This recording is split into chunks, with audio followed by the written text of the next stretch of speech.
Yes यारो, start करते हैं। टीडीएस टीसीएस का कंसेप्ट अंडर जीएसटी बहुत इंपॉर्टेंट है, स्पेशली टीडीएस टीसीएस का पार्ट। और टीसीएस में थोड़ा सा रेट में अमेंडमेंट भी आया है, तो पक्का इस बार जो एग्जाम देने जा रहे हैं उसमें टीसीएस अंडर जीएसटी पे क्वेश्चन पूछा जा सकता है और टीडीएस भी। तो आइए चलिए चलते हैं क्विक रिवीजन करने TDS with this chart. Tax deducted at source.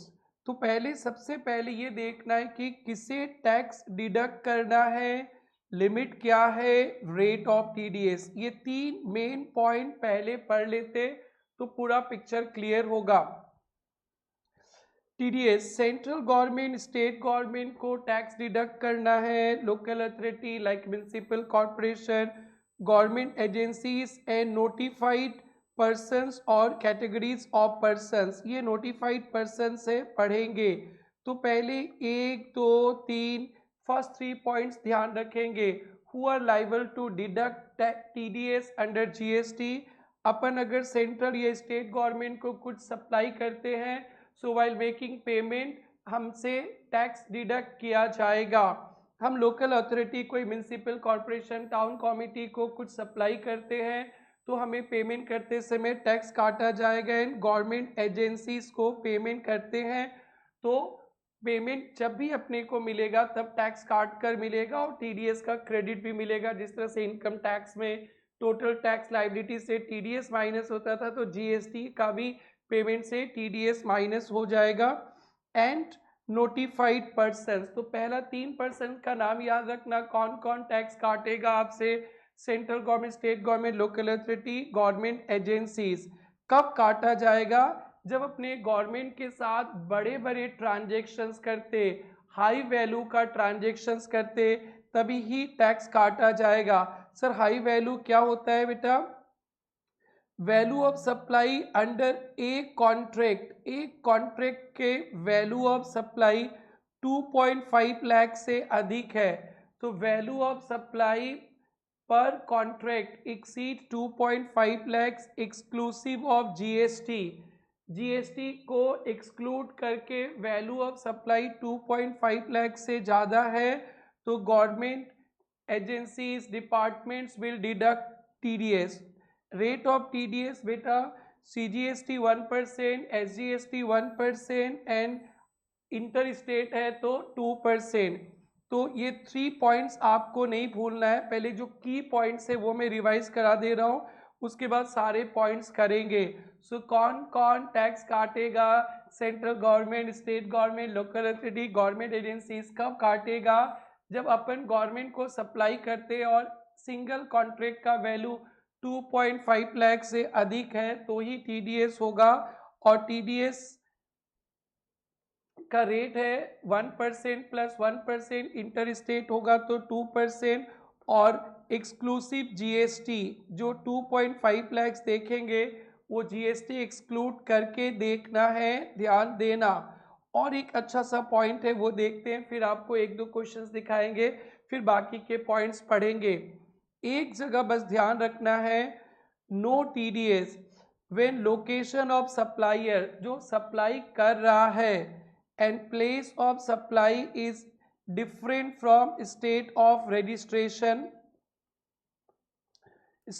Registration of recipient.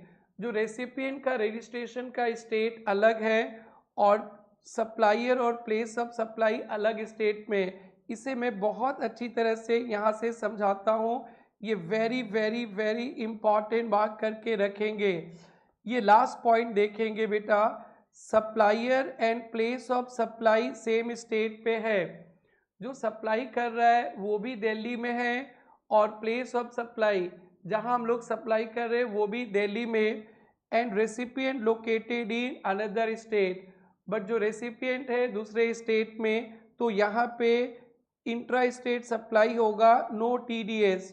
Supplier and place of supply एक ही स्टेट में है, दिल्ली में, और recipient located in another state, Assam. Suppose supplier Delhi पे है और प्लेस ऑफ सप्लाई असम भवन भी दिल्ली पे है, असम भवन, और location of recipient Assam.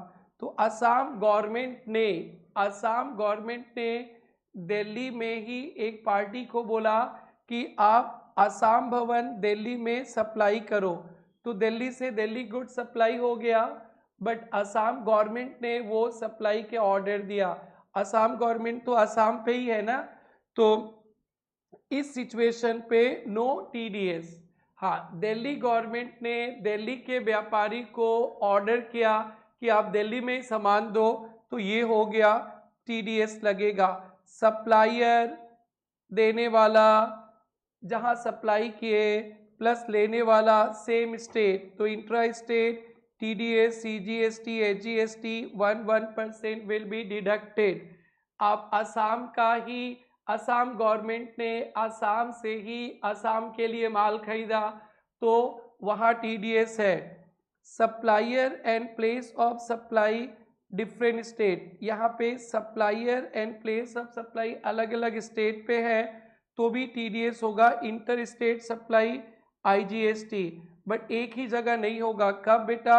Supplier and place of supply एक स्टेट में बट खरीदने वाला दूसरे स्टेट में, नो टीडीएस। तो यहाँ तक अपने 3 पॉइंट पढ़े। कौन टैक्स काटेगा, डिडक्ट करेगा? Central government, state government, local authority, government agencies, notified person. कैसे? ट्रांजेक्शन्स पे वैल्यू पर contract exceeds 2.5 lakh excluding GST. Intra state supply होगा 1% प्लस 1%, इंटर स्टेट सप्लाई होगा 2%। एंड कब टैक्स नहीं कटेगा?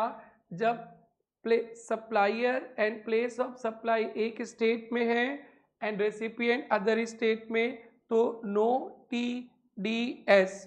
आइए बेटा इस पे पहले क्वेश्चन देखते हैं, फिर इसके बाद हम लोग टीडीएस के और प्रोविजन पढ़ेंगे। ये देखिए आरटीपी में 24 का क्वेश्चन है। Ramlala enterprise registered in Delhi, supply of interior decoration service to Andhra Bhavan located इन दिल्ली। तो देखिए रामलला दिल्ली में रजिस्टर्ड है और सर्विस दे रहा है आंध्र भवन दिल्ली, तो सप्लायर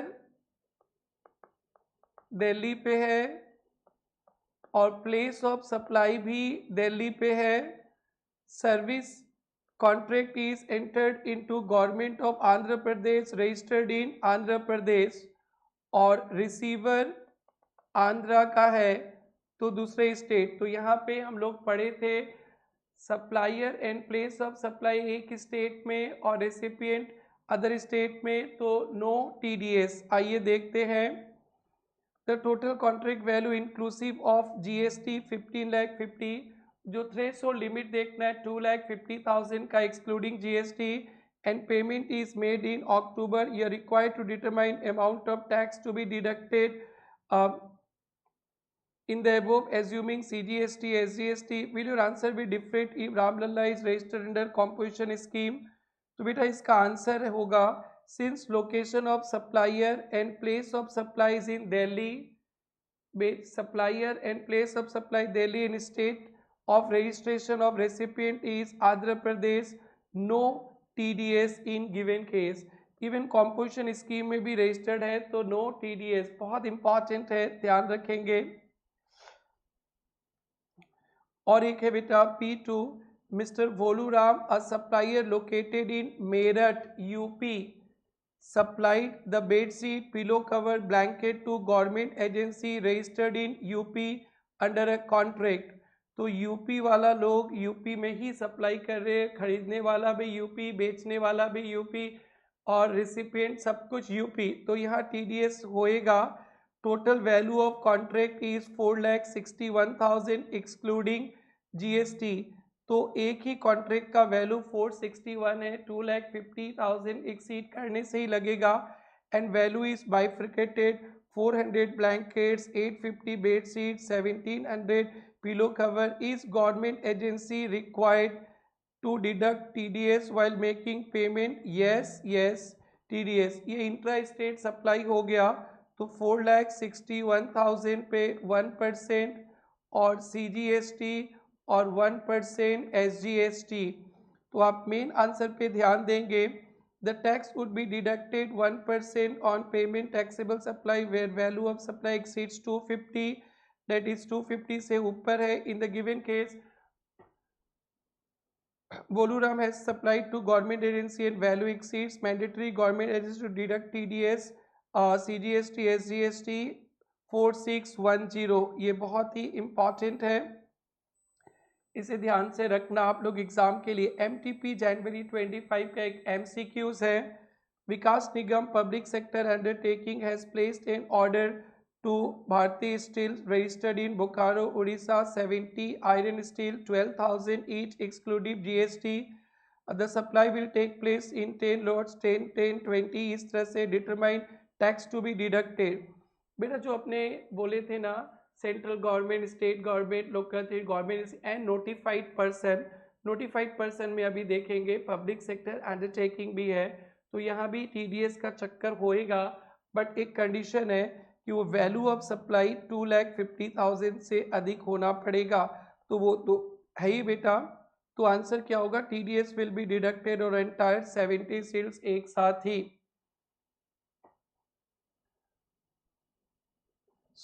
अब हम लोग TDS को कवर करेंगे पहले कंप्लीटली और फिर उसके बाद अपन TCS में चलेंगे. तो क्या पढ़े अभी तक यही पढ़े person liable to deduct TDS. उसमें नोटिफाइड पर्सन कौन होते पढ़ेंगे. थ्रेशोल्ड लिमिट 2,50,000 को एक्सीड्स करता है तो ही टैक्सेबल होगा. 1+1 इंट्रा स्टेट है तो 2% IGST. No TDS supplier and place of supply एक ही स्टेट में बट रेसिपिएंट अदर स्टेट पे. आइए बेटा आगे बढ़ते हैं. ड्यू डेट, जो भी टैक्स काटेगा वो 10th ऑफ नेक्स्ट मंथ को डिपॉजिट कर देगा. गवर्नमेंट एजेंसीज डिपार्टमेंट ने टैक्स डिडक्ट किया है सपोज मार्च में, तो वो 10th अप्रैल तक डिपॉजिट करना है.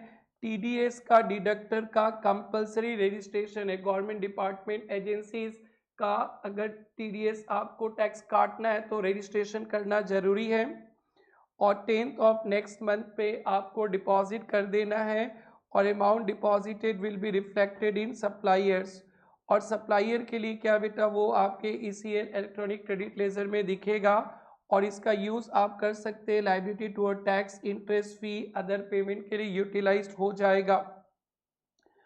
और consequence of non compliance of TDS exam के लिए नहीं देखना है. TDS डिडक्ट करके नेक्स्ट 10 मंथ तक जमा कर देना है, अदरवाइज इंटरेस्ट पेनल्टी वगैरह लगेगा. लास्ट एक छोटा सा पॉइंट बेटा ध्यान से सुनेंगे.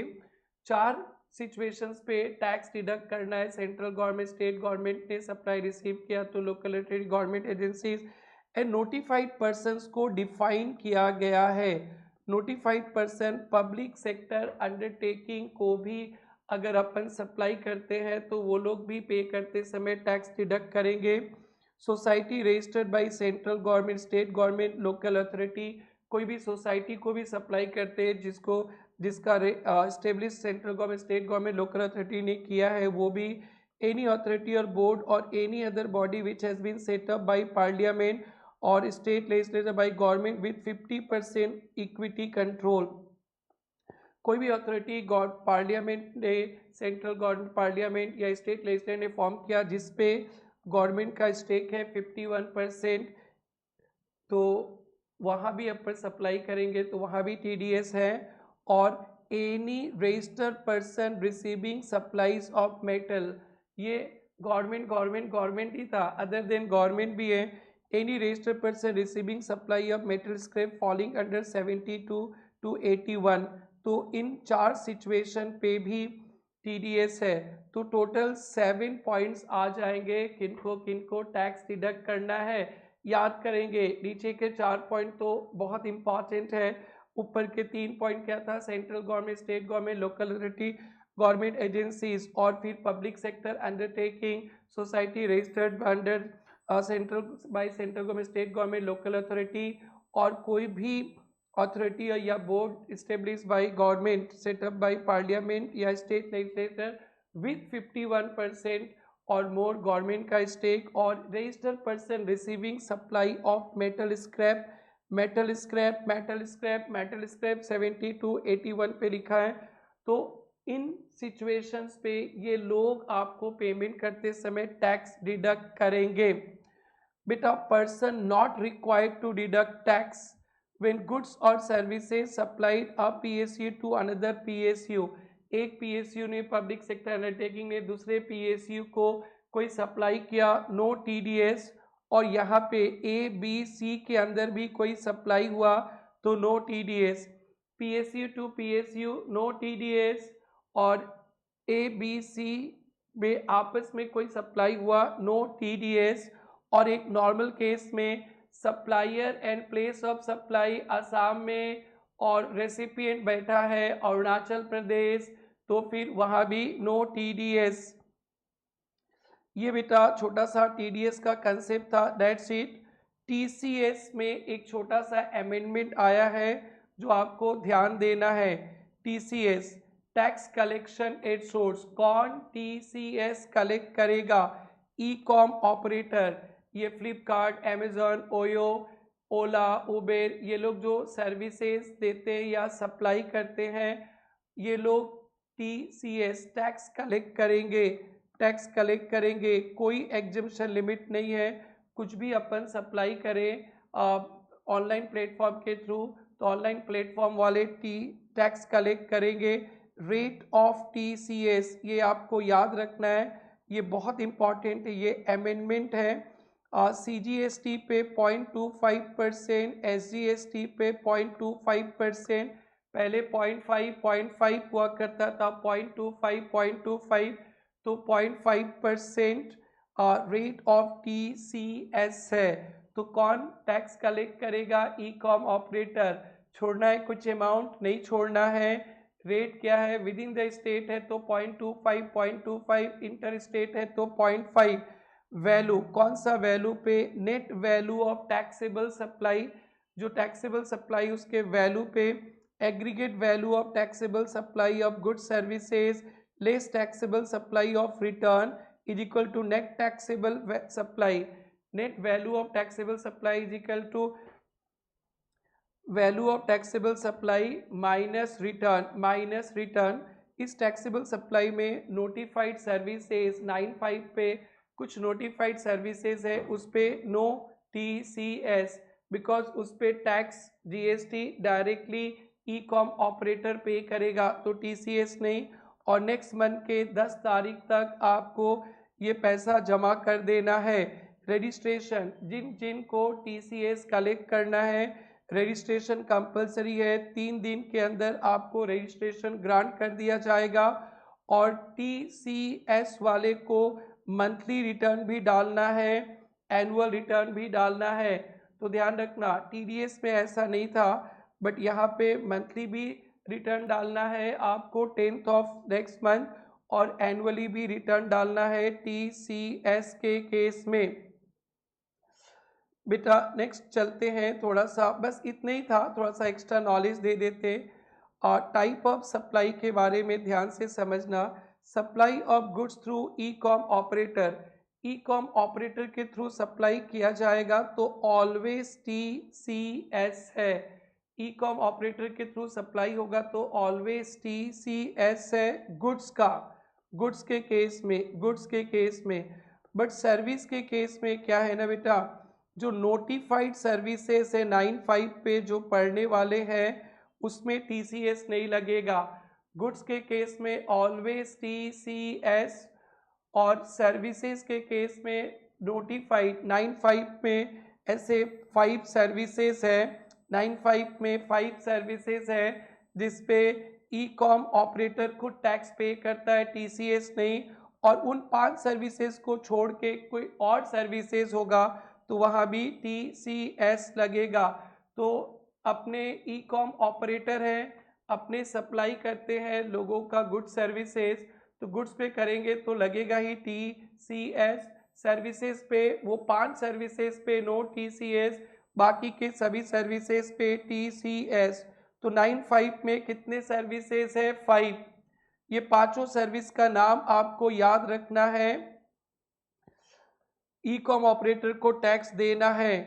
So first is housekeeping services, plumbing, carpentering, other similar services. Housekeeping services पे नो TCS। जो अर्बन क्लैप वगैरह लोग पहले अर्बन क्लैप वगैरह होता था, वो दिवाली वाली के पहले सफाई वफाई करवाते थे तो किसी प्लम्बर वगैरह सफाई करने वाले को भेज देता था, तो फिर यहाँ no TCS। If person supplying service through ECO is liable for registration. अगर ई कॉम ऑपरेटर के थ्रू जो सप्लाई कर रहा है सर्विसेज वो GST में लाइबल है रजिस्ट्रेशन के लिए, तब तो TCS हो गई। फिर service by hotels in guest house वगैरह commercial places for lodging purpose, यहाँ भी TCS नहीं है, ई कॉम ऑपरेटर अपने आप ही देगा ओयो रूम्स वगैरह के केस में। E person supplying services liable for registration, तो फिर 95 में कवर्ड नहीं होगा, फिर TCS होगा। बेटा एकदम अच्छी तरह से देखना, इससे ये छोटा सा अमेंडमेंट है, अभी लास्ट एग्जाम में भी आया था, फिर आ सकता है। Service is supplied through an omni बस, बस वगैरह सर्विस दिया गया एक्सेप्ट बाय कंपनी सप्लायर। अगर ओमनी बस का सर्विस कंपनी देता है कंपनी, तो फिर वहाँ पे TCS वगैरह होगा, कंपनी विल पे टैक्स। तो service supplied through omni bus by company supplier, company will liable to pay tax, does not fall on e com operator. तो 95 का अगर कोई ओमनी बस का सर्विसेज, मेरा कोई बस है वो सर्विसेज हम ओला उबर के थ्रू चला रहे हैं, ई कॉम ऑपरेटर के थ्रू, रेड बस के थ्रू, तब फिर 95 में कवर हो जाएंगे। E com operator will pay GST। अगर RG लिमिटेड है वो हम लोग ई कॉम ऑपरेटर के थ्रू रन कर रहे हैं तो 95 में कवर नहीं होगा, इस पे टैक्स वगैरह देने का जिम्मेदारी आ जाएगा RG लिमिटेड पे। फिर यहाँ TCS का कंसेप्ट भी आ जाएगा। Service by radio taxi, motor cab, maxi cab, motorcycles, other motor vehicle excluding omni बस, ओमनी बस को यहाँ रख दिया गया, रेडियो टैक्सी, मोटर कैब वगैरह ये सब पे ई कॉम ऑपरेटर पे टैक्स, इस पे TCS नहीं है फर्स्ट। और ओमनी बस के थ्रू सर्विस दिया जा रहा है, कंपनी दे रहा है तो 95 में कवर नहीं है, company will pay tax, TCS भी लगेगा। और अदर देन कंपनी है तो फिर 95 में कवर हो गया, no TCS। Hotel inn guest house वगैरह के केस में भी अगर जिन्होंने सर्विस प्रोवाइड किया वो GST में लाइबल फॉर रजिस्टर है तो 95 में नहीं होगा, तो यहाँ पे वही टैक्स भरेगा और फिर TCS भी आ जाएगा। हाउसकीपिंग भी सेम। रेस्टोरेंट सर्विसेज दो supplied by restaurants eating joint located in specified premises, basically वहाँ पे जहाँ पे स्टे करने का चार्जेस 7,500 से ज़्यादा होता है, 7,500 का अमाउंट, वहाँ पे कोई रेस्टोरेंट सर्विसेज है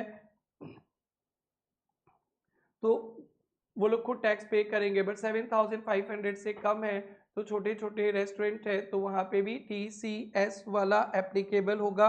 अदर देन ध्यान रखना, अदर देन दो supplied by restaurants eating joint located specified premises, जहाँ का एकोमोडेशन चार्जेस 7,500 से ज़्यादा होता है वहाँ पे 95 पे कवर नहीं। ऐसे कोई छोटे छोटे होटल्स है वहाँ पे कोई वो लोग का भी रेस्टोरेंट सप्लाई है और ई कॉम ऑपरेटर के थ्रू तो वहाँ भी TCS होगा।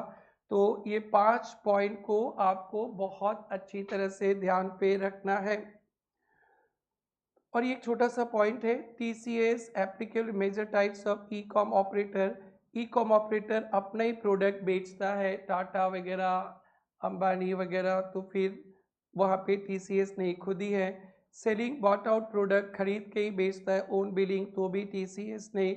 और फैसिलिटेट करता है, अपना नहीं है बिल वगैरह।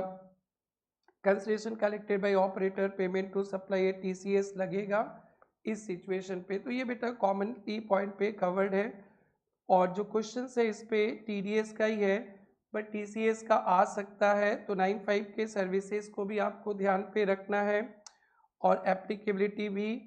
तो ये रहा बेटा आपका TDS TCS का। नेक्स्ट अपन या तो ITC के साथ या एग्जेम्प्टेड जो सप्लाई है उसके साथ रिवीजन करने आ रहे हैं। तब तक के लिए बाय बाय, टेक केयर।